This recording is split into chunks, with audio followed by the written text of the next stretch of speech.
Are you still trading time for money? In this episode, we're going to share how Kate Walker was able to transition out of the therapy room and grow a seven-figure business.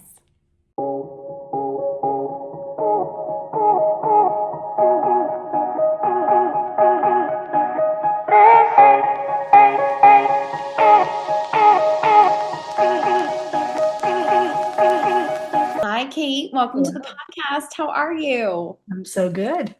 Good. I am so excited to have this conversation about how to scale your business online, your journey to seven figures.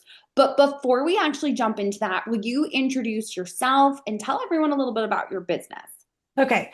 I am Kate Walker. My business is Kate Walker Training, and I sell the course people need to take in Texas in order to become a clinical supervisor for LPCs or LMFTs. And if you know what that is, then you're probably my people. I also have a marriage and family therapy practice called achievebalance.org, and I've done that since 2007-ish. So counselor, marriage and family therapist, and then this, which was my side hustle, but is no longer my side hustle, Kate Walker Training. Yes. Okay. So, when did you first realize that one-to-one client work might not be the only or most scalable way to grow your business? Well, at both ends, right? So back when there were no clients, and since I've done this since 2007, 2009, 2010, when the first recession, I don't know how many recessions we've hit. So Mhm. when that tanked, and then at the other end, when my business was doing great, and I could still look and see, okay, this is it. I'm maxed out. Um, and then I did. So if you're listening to this and you're doing this, forgive me, but I grew my practice. So I thought that must be the answer, right? I'm going to grow my practice. I'm going to add a whole bunch of people and moving parts. And then you look at your bottom line and it's still like, oh, no, I'm still locked in because I've lost my time and I've lost my peace of mind and all of these things. So, yeah, there were a lot of different plateaus where I looked and noticed that wasn't working for me. So, what motivated you to explore online courses as a new business model? So that's interesting to me anyway. So I had the training gifted to me. My wonderful mentor, she's passed, but Dr. Judy Detrude, she gave me everything. And so we actually did the courses in person together in the Woodlands, Texas, starting in 2007. And so, we are paid and we love to keep our eyes on the law. So we watched the law and they said, oh, well, you can do this partially online now. So, okay, then we switched our course to partially in person, partially online. Well, the law changed again in 2019. And because of a business situation I was in at that time, that person said, "Hey, you know what? You should really get a 40-hour training online." And so I did, and I was actually the first one to push out a fully online 40-hour, which is a lot of hours training for LPCs and LMFTs in Texas, and maybe the whole country. I don't know because it was before COVID, so it hadn't really caught on yet. But man, what perfect timing because then when COVID hit, it was like that's all anybody could do. Yes. Now, how did you market your courses initially, and what strategies ended up driving the most sales? You mean like back in the day when I was selling like ads on t-shirts and having trifold brochures and trying to put them on tables at Chuck E. Cheese's? Yes. Oh Um, my goodness. So I love that you're sharing that that's how it started. So that was literally how you first marketed. oh yeah, like I just knew that my name on the back of a t-shirt that's getting shot out of a t-shirt cannon at a high school football game, that was just going to get me tons of clients. And it cost a lot, and that was part of it too, right? If it cost a lot, it must be good. Mhm. So I knew nothing. And so I honestly I knew like what SEO was and I knew what blogging was, but it wasn't until I started working with you that all the pieces that I realized that it wasn't the end. It was a means to an end. So I don't know if I'm answering your question, but it really grew after I met you. And again, the timing was amazing because since I've been with you, then the advent of AI and we've seen SEO go down, and it's really important to get people to stick around for the like, no trust. It's been a learning curve that's been uh, pretty constant. And that's, I think as a business owner, you just have to be willing to learn the new thing. But you are the key to that. I mean, if I hadn't met you when I met you and all the things aligned and I mean, it was perfect timing. So what strategies are you using online right now? You have a website, you have a blog that creates the content. You're obviously paying attention to keyword research and SEO. I know you have other things that you are doing to increase visibility, as well as grow your email list. What are some of those? So, interestingly enough, I don't do keyword research. What I do is I keep an eye on my search terms, what people are searching to find me. I'm so nichey that, I've got these 10 search terms ish. And so I write content to those search terms, then they don't change much. And then we added AI to that. So I asked AI, hey, how can I get found on you? I want you to refer to me as well. So AI gave me a really good strategy to create content. It's like, hey, I noticed you have these 10 articles, but you really should have this other article about this that can link to that. Help me identify my cornerstone content so we could create that web. So that was part of it, right? That's part of getting found. But and of course the podcast is part of that as well, right? That's part of like, okay, we have 30,000 downloads, I think, at this point. That's what last number, almost 31,000 downloads. So people are finding me, but what's a lot of fun is creating the perfect opt-in, right? So that's been the other strategy you've helped me with a lot, is creating an opt-in. And it's either going to be a commercial in my blog post or it's going to be a pretty link. So I've gotten lazy, and my only pretty link for my podcast is /bonus. And so I go in once a month and I switch out that bonus. So no matter what podcast people land on, if they go to /bonus or katewalkertraining.com/bonus, they're going to find a freebie. And then I collect their email through Podia.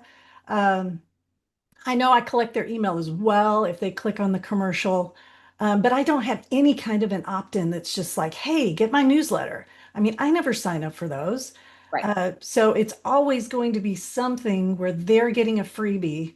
So the integration with Podia and the fact that that freebie lives in Podia and Podia collects their email, and that plays nice with Kit. Kit's going to tag them for me. We have the funnels all set to go with, hey, I noticed you clicked the thing, or hey, welcome to the bonus or the free webinar. So that's one thing that I and my mastermind has helped me with, is this idea that, you know, I'm going to give away free stuff. I'm going to be, but that's also going to be my positioning as an expert in the field, because I have such a high dollar item that giving away the free stuff, as we talk about, those are little pumpkins. And so in fact, I just did this. I went through my books and it's like, okay, these things aren't selling. How can we turn them into a free thing? And so that's what part of my 90-day goal in January. I need to see how that will fit into the funnel rather than, hey, this is a thing I'm going to sell. Yes. Yes. And I think one of the amazing things that you have done is the freebies that you are giving warm them up much quicker than even say just a guide. You have a guide, but then you have ways to show that you are the expert by getting them into a workshop or getting them into a webinar. You are showing them that you can teach and that you know exactly what you're talking about. So it speeds up that process so much faster than Mhm. simply relying on one guide opt-in to do all the work. Yeah, I actually, when you say that, it makes me think, because I do, Texas Counselors Creating Badass Businesses, which is a Texas Facebook page for Texas counselors, in my membership. So I have the Step It Up membership. We talk a lot about what you talk about, which is the like, no, trust factor, right? Yes. I mean, yeah, imagine, okay, in business, of course, we want them to buy our product, but to pay out a counselor And that's what I'm trying to kind of hammer into those counselors' heads. It's like, no, you have to help them by showing them your face, letting them hear your voice, letting them read your words. And because that, therapy is a high dollar item after time. I don't know, maybe your first session is, I don't know what you're selling, but still that has to be there.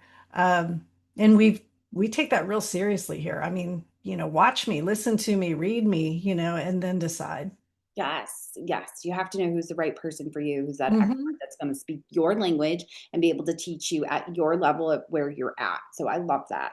Now, what role did your audience, email list, or social media play in scaling your business? Which ones did you really rely upon when it came to scaling your business, making more sales, increasing revenue? Honestly, I'm not sure. If I could answer that, then that's also one of my goals. I really need to understand my numbers better. But I did notice correlations, right? So I did notice that, when Cindy Doyle said, "Hey, you've got to take this business stuff and grow a Facebook group." Okay, well, we have 5,000 people in this Facebook group, so I know that's gone up. I Mhm. know the podcast listeners have gone up. I know, uh, I can go to Google search, my search console, I can see, clicks and all of those things have gone up. So I can correlate that with my sales, which have absolutely gone up. We go, 30% every month from the previous year. Um, but it's hard to know. It's still hard for me to understand kind of where to push the gas on what thing, because I'm really cognizant of wanting to use my time well. I don't want to spend time on TikTok dances. I don't have TikTok, but if I did, you know, I don't want to do things that waste my time. Yes.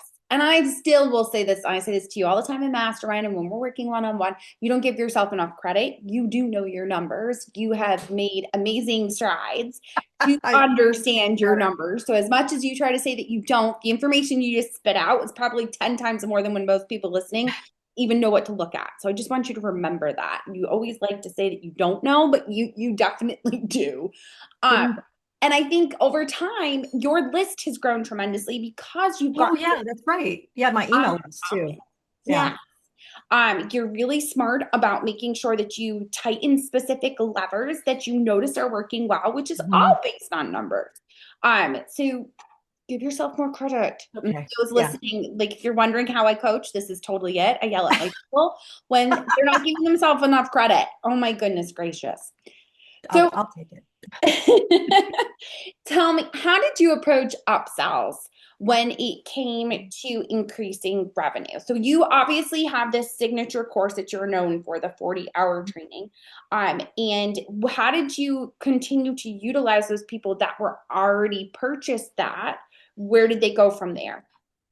That's tricky, because for me, that is the most money someone has ever spent on me or and what we offer. And so the first step for an upsale is we created three products out of one. So one and had to create a membership to add value, right? Because if we're going to raise the prices, we got to add value. And the membership actually turned out to be very easy because we had so much content. So the ability to take all of this content and put it behind the membership paywall, and it's so hard at first because you're like, oh my gosh, nobody's going to like this. Nobody's going to like this. Well, it did add value. And so we then took that and we said, okay, you get a membership for a year. Well, how about a membership for a lifetime? And then I had to Google things like, well, what if I die? Am I gonna have to put this in my will? So, good news, no. So we created three products. So in my mind, that was our first upsell. And then having that membership and being able to know confidently that I was going to continue to add to that through the content I was creating with these free webinars and stuff, I got more confident just listing that as the upsell. So somebody would sign up for a course. Podia would say, "Hey, you want this upsell for 50% off?" And, they keep clicking. And then one more time, we'd throw lead pages at them and say, "Hey, we noticed you bought the course, but what if you actually backwards?" I think we took them to the lead pages, then the checkout. But we gave them two opportunities to upsell. And then when and if they canceled their membership, I've got somebody on board who her only job is to look and see who's canceled their membership and email them a deeper discount. So we are the cable company that everybody hated, right? It's like, oh, you're going to give me a deal when I'm leaving you. It's like, yeah, that's exactly what we're going to do. So upsells have become easier, just becoming more confident in the value of my membership. So getting testimonials, having people out of the blue say, oh my gosh, this is so valuable, or, you know, Google reviews, we capture Google reviews regularly. When people evaluate our webinars, we say things like, hey, we want a 5-star review. And if you think you can give us one, click here, takes them to the Google review. If they can't give us a 5-star review, we say, we get it. We want to do better. Click here. And it takes them to a traditional kind of survey monkey kind of survey. And we take those comments seriously. We really do improve our stuff. But yeah, the upselling has gotten better as I have felt more confident about the value of what we're upselling. Yes. And you recently, so you attended Insiders Retreat, and one of the big emphasis that we made there was I wanted you to really start thinking about if you wanted to turn around and be able to sell this business, what Right. would be some of the things that you would have to do to put that all together? And you have been making a huge shift that I think we first started talking about like 6 months ago. Mhm. And it seemed like a pipe dream and it seemed kind of crazy because there were so many legalities that needed to go into it. But you're doing something amazing with scaling tremendously. Can you explain exactly what you're doing? We are trying to get this course nationwide, and that's really challenging because, every state's got a different law. And so, in fact, I just talked to my partner who does the social work part of this venture. And we had a Zoom call and we're like, oh my gosh, this is so complicated. What are we doing? And then it's like, well, it's worth it. So we are scaling. Yeah, we're scaling nationwide, and it makes me a little nauseous. Um, not waking up in the night with night sweats or anything like that. Well, except for menopause. But it's not, I mean, but they say that, right? If it doesn't scare you a little bit, then, probably isn't the leap that you need to make. And so it's, of course I have best and worst scenarios in my mind because I don't like to take chances that will tank my business, right? And I don't think this is one. I think worst case, what we've done and what we're doing with the nationwide uh, advertising and the nationwide exposure will lead to maybe me going to some more national conferences, doing some more FaceTime, so that Kate Walker training is something known nationally. So the worst thing that happens is it boosts my Texas courses. I mean, it's a win for me. So this is hard work well spent. Yes. And I think that it is a scary feeling, right? You talked about that uncomfortable feeling, and we always talk about the fact that right as that uncomfortable, scary feeling is happening, it's normally when the growth is about to happen. I would imagine that this is how Brene Brown felt when her business kind of exploded and went national and became this huge thing that she had all these trainings and all these things going on. And I see that is what I see for you. And I know the first time I said that to you, you were kind of like, shush.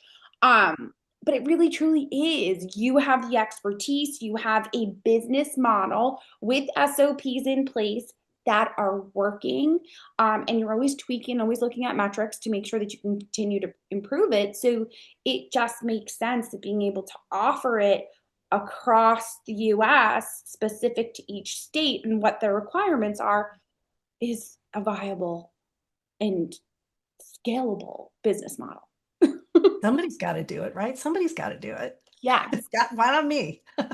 So let's talk about how did this change now? Now, obviously, right now it's getting in the process of launching it nationally, but as all the beforehand work is done, how is it going to affect your lifestyle, your freedom, and your impact? Because I know that's something really important to you. So I have a lot of hobbies and I have a lot of things that I love to do. And I'm a grandma. I just became a grandma in April of last year. So I've got, a kiddo in Boulder. I got a kiddo in the Metroplex. I got a kiddo in Conroe. So yeah, I have stuff I would love to spend my time and money on. My husband just retired. And I just love going and doing, and to have something that makes money while I sleep and I feel good about. And and anybody listening to me, I mean, we could all sell things that we don't feel good about, right? And be like, oh, okay, yeah, I made money while I slept, but I feel so good about this. And to be able to, look at my phone in the morning and be like, oh my gosh, that's cool. I'm so glad that dropped into my bank account last night. Um, it's it's wonderful, right? So, one of the things, like when my daughter was having my her baby, and it was, she's my youngest, and I get this phone call and it's like, my water just broke. I'm like, oh, okay, all right, I'll be there. And I was gone for a week, and it's the ability to do that and not worry about who's taking care of what. I mean, like you said, the SOPs in place. I've, trained people along the way, great communication systems, Trello. I love Trello. It wouldn't be possible if I was still trying to see clients, as my sole income, or if I was, the boss of a thing at a place. It's just, this is the life I've always wanted. Yes. Oh my goodness, yes. So, what's the first step someone should take if they want to scale their business with online courses? Come to you. Jenny, I'm not even kidding. I was telling this story yesterday. So I did, so in my membership, I do like you do, because I just copy you. And I do a Tuesday coaching at noon, right? And yesterday, I don't know what day it is. So anyway, Tuesday's coaching was how to build an opt-in. And so we had like maybe three or four people there, and they're taking notes. And, somebody asked a question. They said, hey, I popped on late. Can I watch the replay later? And I told them the story of, like, after our first coaching, where you taught me how to connect, build an opt-in and connect it to lead pages and all the things, Mhm. how I had like a spiral notebook, and I was like stopping the recording, putting down the minute mark, putting the topic. I mean, I just went into total like researcher mode, and I don't even know if I came back to see you for like 2 or 3 weeks, because I just stopped and started that video until I had everything built. I didn't know how to use it yet, but it was built. And then the next time we met, it was like, okay, what do I do with this? And then the next time we met, it was like, well, how does it function in, the bigger picture? And then I, joined the mastermind, and everybody was kind of speaking that language, which I didn't know. And I felt like a dummy, but I learned, because nobody makes you feel like a dummy. And so it's just, it takes time, but it's right there. The information is right there.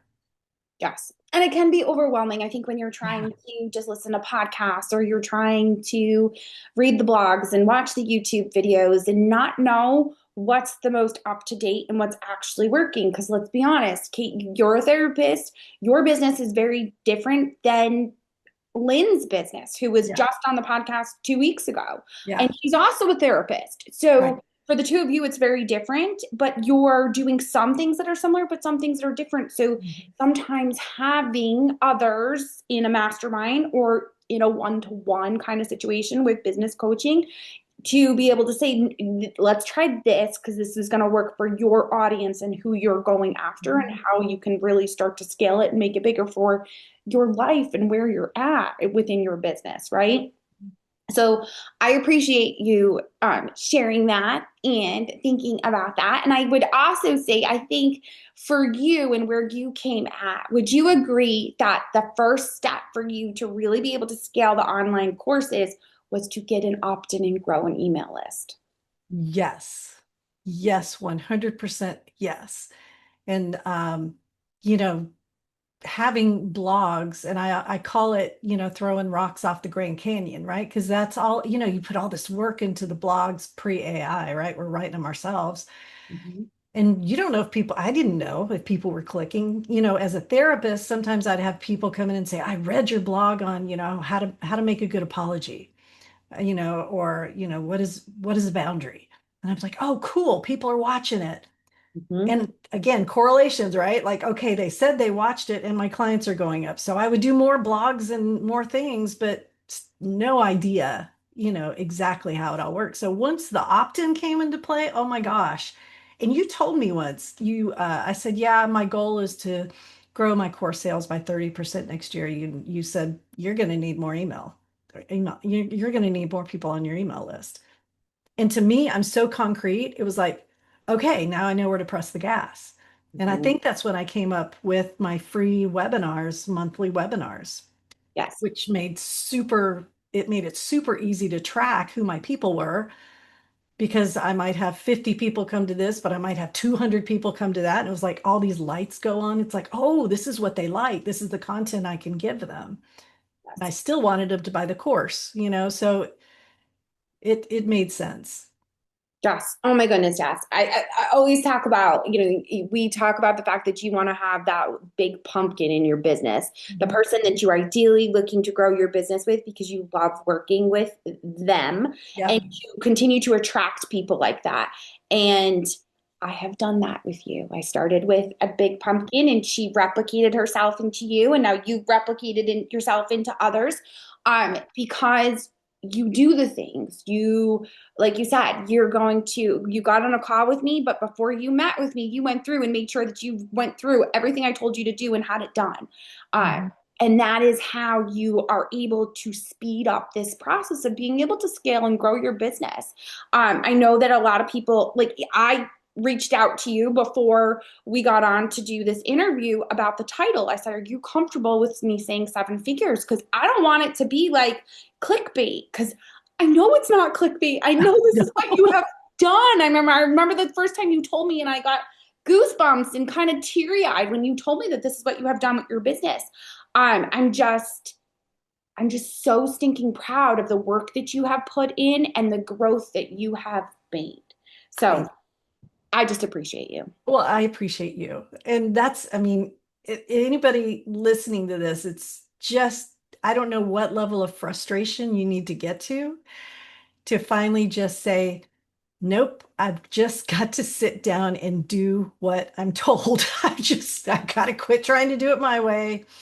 I'm just going to do what this person's telling me to do and sit and then wait. I mean, and that's the hard part. I remember when I put an ad out and I think it was February and you showed me ways to track it. And I remember just sitting there for like 3 months and going, this isn't working, this isn't working. And then, oh my gosh, it worked. So it's keeping your hands off it, like stop tweaking it, let it do what it's supposed to do. And then in the meantime, don't start a stupid new thing. Like stay with the thing. Like this is what is it? Dance with the one you brought, right? I mean, this is what you built. Stay with it, watch it work, and then go pick up some fun hobbies. There you go. So good. Well, Kate, thank you so much for taking the time to speak with me and share your knowledge with my audience. My If pleasure. people are listening and they have the LMFT or they're looking for supervised training, or they want to listen, just see what you do. What is the name of Mhm. your podcast where they can find you and listen in?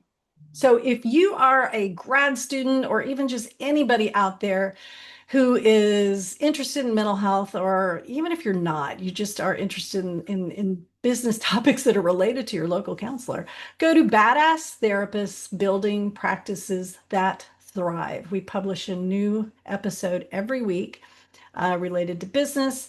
But also for you mental health providers out there, we talk about supervision. We talk about things like, uh, what how to structure a first session and how to structure a 10-minute consultation so that your potential client books a first session or becomes your raving fan. So lots of good stuff there. If you're a Facebooker, we have Texas counselors creating badass businesses. If you are a Texas supervisor, we have the Texas Supervisor Coalition. So oh, and there's a YouTube channel. I almost forgot.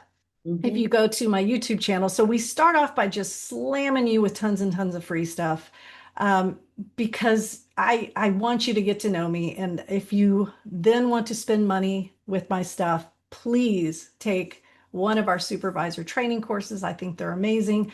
Reviews are good, surveys are good. We improve them every year. In Texas, it is the 40-hour training to become an LPC, LMFT, or social work supervisor. And then nationwide, it's different, called different things for different licenses, but you can go to katewalkertraining.com and click supervisor courses and go from there. Excellent. Thank you so much. Thanks for having me. This was fun.